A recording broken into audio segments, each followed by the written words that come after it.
আগের বছরের মতো এই বছরও কেক বানানোটা ব্যতিক্রম নয়। কেকটা ঠিক বানিয়েছি। কেক বানানোর থেকে ঠিক এক সপ্তাহ আগে সমস্ত ড্রাই ফ্রুটস আর একটা রাম নিয়ে এসে সব কিছু কেটে কুটে চুবিয়ে রেখেছিলাম রামের মধ্যে।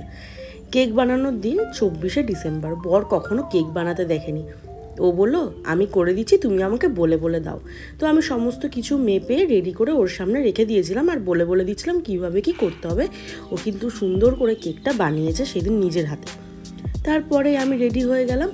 রেডি হয়ে দেখো আমার বর কিন্তু আমাকে 25শে ডিসেম্বরের জন্য একটা ক্রিসমাস ট্রি কিনে দিয়েছে। আর এদিকে দেখতে দেখতে কেকটাও কমপ্লিট হয়ে গেছে। তো ভাবলাম কিসে করে নিয়ে যাবো, কেক টিনটাকে সুন্দর করে র্যাপ করে দিল গিফট র্যাপারের মধ্যে দিয়ে, সুন্দর করে সেলোটেপ মেরে আর ওই গিফটের যে বউগুলো থাকে ওটা লাগিয়ে দিল। বাইকে করে বেরিয়ে গেলাম মামাদের বাড়ি যাওয়ার জন্য। মামাদের বাড়িটা এমন জায়গায় না যেখানে 25শে ডিসেম্বরটা খুব বড় করে সেলিব্রেশন হয়, খুব সুন্দর করে সারাটা রাস্তা জাঁকজমক করে সাজানো। তারপরে দেখো সারা রাস্তা এত সুন্দর সাজানো ছিল, দেখতে দেখতে যেতে খুব ভালো লাগছিলো। এখানে স্নোম্যানটাকেও কি কিউট লাগছে না। চলে গেলাম মামার বাড়ি, গিয়ে দেখলাম উঠানটার মধ্যে সুন্দর করে লাইট দিয়ে সাজানো। ঘরে ঢুকে দিশার সাথে বসে দিশা মানে আমার বোন গল্প করছিলাম। তারপরে এখানে আমাদের জন্য চা বিস্কিট আর মোমো দিয়ে গেছিলো দিশা। আর এদিকে আমি, মামি, বোন, একটা ভাই সবাই মিলে আমার বড় গল্প করছিলাম।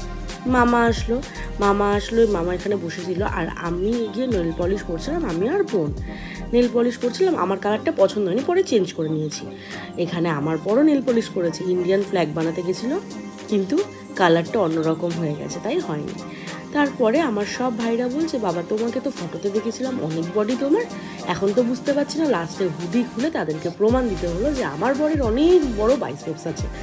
ভাই তো দেখেই লোভ সামলাতে না পারে হাত ধরে একেবারে হনুমানের মতো ঝুলে পড়লো। তো সবাই দেখে খুব হাসাহাসি করছিল। ওটা একটু বিস্কিট খাচ্ছিলাম আর মামি বললো মা আমাকে একটু মেহেন্দি পরিয়ে দিবি। বললাম ঠিক আছে, বেশি টাইম তো নেই, তবে ঝটপট যেটুকু সম্ভব আমি ওইটুকুই করে দিচ্ছি। আর মেহেন্দি পড়াচ্ছিল। বরের তো আগেই খাওয়া হয়ে গেছিলো, মামা বোনরা খাচ্ছিল। তারপরে মামা বোনরা উঠে যেতে আমরাও খেতে বসে পড়লাম।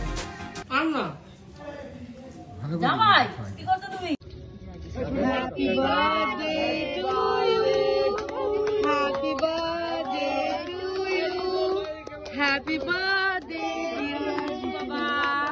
Happy birthday to you.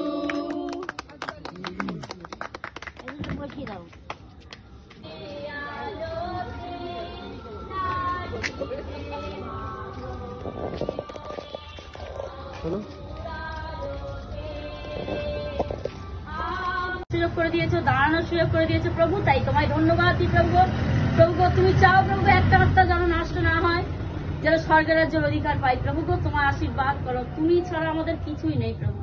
কারণ প্রভু কেউ কোনোদিন বলেনি প্রভু একমাত্র প্রভু তুমি ঈশ্বর, যে তুমি আমাদের সেই পরিত্রাণের ঈশ্বর প্রভু। নানাভাবে যে অবস্থায় প্রভু তোমাকে ডেকেছি প্রভু, তুমি প্রার্থনা শুনেছ আর উত্তর দিয়েছো প্রভু। সে ছোট ছোট নাচে আমার হৃদয় নাচে, প্রভুরই আনন্দে হৃদয় নাচে। বাবু ভারতে মুক্তি কি আনন্দে, সেই আনন্দে আমার হৃদয় নাচে, আমার হৃদয় নাচে, আমার হৃদয়।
রাত বাজে তখন 1:30, আমরা তো বাড়ি যাওয়ার জন্য বেরিয়ে গেলাম। তোমরা পুরো ভিডিওটা দেখার পরে যাচ্ছ কোথায়, আগে একটা লাইক দিয়ে দাও, আর ইউটিউব থেকে দেখলে চ্যানেলটাকে সাবস্ক্রাইব করে দাও, যদি ফেসবুক দিয়ে দেখো অবশ্যই একটা ফলো করো, আর ভালো লাগলে একটা কমেন্ট, কার নাচ ভালো লেগেছে সেটা অবশ্যই আমাকে কমেন্ট বক্সে জানিও। আজকের ভিডিওটা এইটুকুই, যদি ভালো লাগে তাহলে তো আগেই বলে দিলাম কী কী করতে হবে। টাটা, আর সবাইকে মেরি ক্রিসমাস।